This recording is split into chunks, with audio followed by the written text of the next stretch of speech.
In the gospel text of today, taken from chapter 5 of the Gospel of John, verses 17 to 30, we will encounter the reaction to Jesus healing a paralytic on the Sabbath.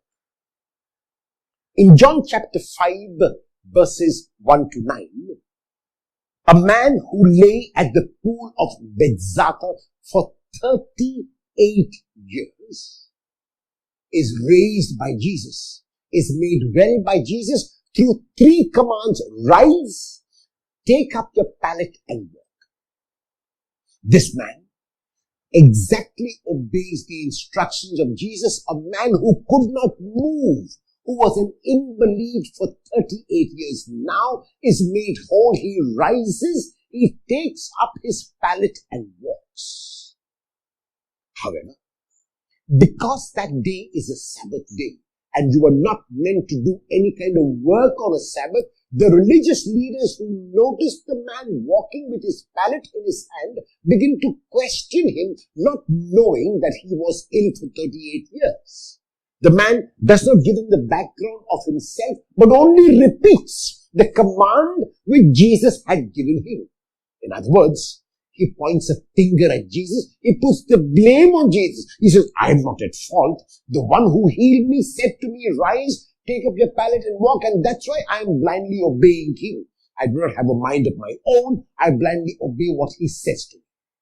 This is why the religious leaders were upset with Jesus, because they realized that this man, according to them, was only following instructions, and so they accused Jesus. In his response to the accusation, Jesus talks about the Father, that is God, who is eternally present.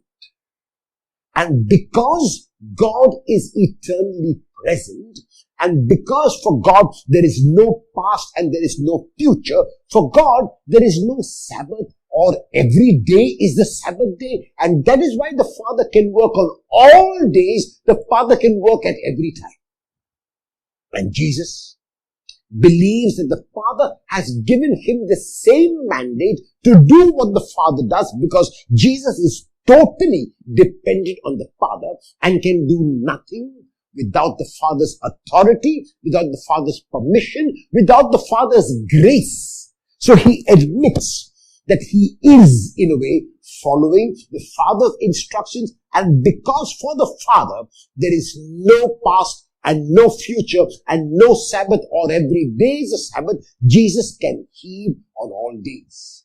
Secondly, Jesus asks the religious leaders to go beyond simply a blind following of a rule or regulation. Rules and regulations are important for order. Rules and regulations are important for decorum. But rules and regulations can also become ends in themselves, and when they become ends in themselves, we become slaves to these rules. We let the rules rule us instead of ruling the rule. Jesus is inviting the religious leaders to look beyond the rule occasionally. And when do we look beyond the rule? We look beyond the rule when it is the case of human need, or the need even of the environment. Then we keep the rule aside for the time being and move on to helping the person, no matter what day in the year it might be, even if sometimes we have to go beyond the rule.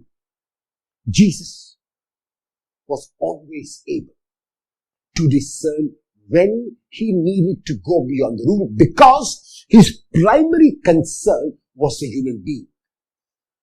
Have you let rules rule you? Will you attempt to rule rules today by focusing on human need and not on the rule?